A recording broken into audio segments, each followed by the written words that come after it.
Bem, pessoal, vamos de BTC no fim de tarde desse domingo, 24 de setembro. Agora na Espanha, 20 horas e 58 minutos. No Brasil, 15h58 da tarde.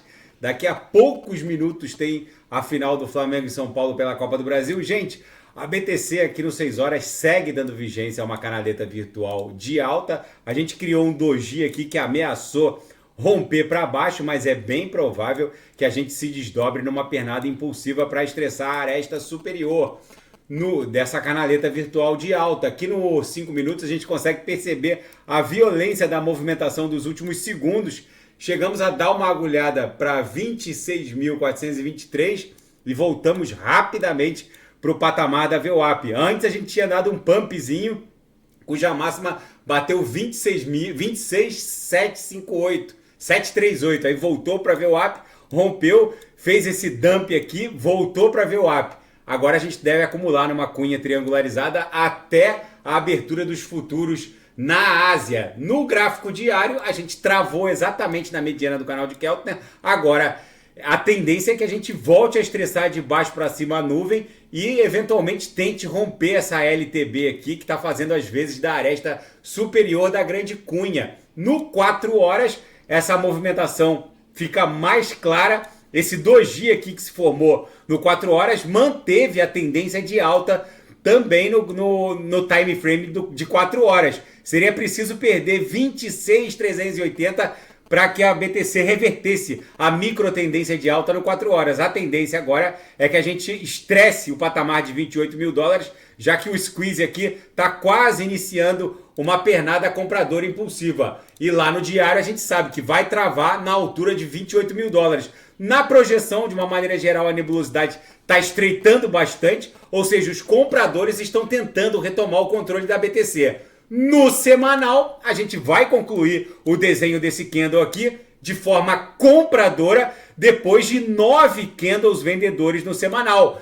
O que está travando ali a BTC de um pump espasmódico em direção a 36, talvez 40 mil dólares, é o DXY, que ainda não pipocou no semanal. No semanal, o DXY, que mede a força do dólar norte-americano contra uma cesta de divisas, desenhou nada mais, nada menos que 8 candles compradores no semanal. Enquanto isso, a BTC desenhou 9 candles vendedores no semanal. É bem provável que o DXY comece a pipocar e tombe para 98, 99, porque ele está absolutamente sobrecomprado. Já já eu vou falar sobre isso. A China está numa movimentação incomum em termos de compra de ouro. A China está comprando muito ouro, apesar do preço do ouro não estar reagindo. O fato é que a China está comprando ouro muito acima do que normalmente vinha fazendo.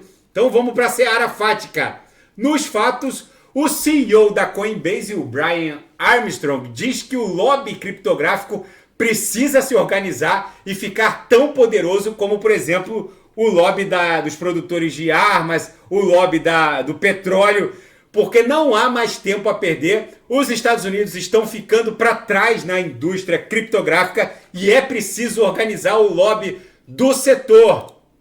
E qual teria sido o real interesse do principal cofundador da Ethereum, o Vitalik Buterin, na Ripple? Para quem não sabe, antes de fundar a Ethereum, o Vitalik Buterin procurou muitas vezes a direção da Ripple e acabou que não foi atendido nos seus pleitos. Agora, o antigo diretor executivo da Ripple reafirma que ele chegou a dormir no sofá do CTO da empresa, o David Schwartz. Ele reporta que o Buterin teve reuniões com a diretoria da Ripple, porém o desejo de Buterin era implementar esses contratos inteligentes, que na verdade é o que a Ethereum Virtual Machine faz hoje. Ele pretendia implementar não só no código-fonte da XRP, mas também no código-fonte da BTC, criando uma espécie de roll-up que já existe hoje, que é a Lightning Network. Mas ele não foi atendido nos seus pleitos.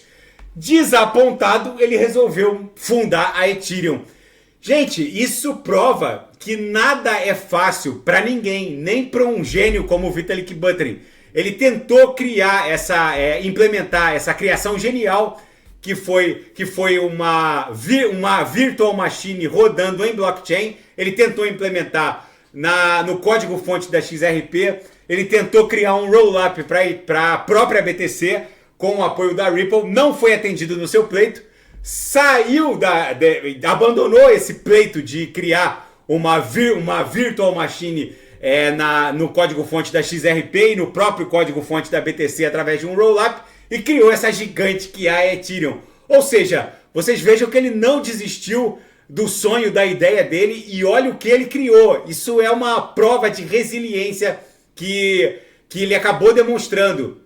E ainda na seara fática, agora geopolítica, a China vem comprando ouro de forma incomum. O ouro é uma espécie de antidólar por excelência. Toda vez que há uma mega alteração na estrutura da taxa básica de juros, principalmente pelo Banco Central norte-americano, o preço do ouro, teoricamente, deveria ficar muito volátil, mas não é o que aconteceu. À medida que as taxas foram se ajustando, a inflação seguiu disparando, a China, numa movimentação incomum, segue comprando muito ouro, apesar do ouro nem ter piscado diante desse apetite chinês pelo ouro. O fato é que isso para Bitcoin é muito bom.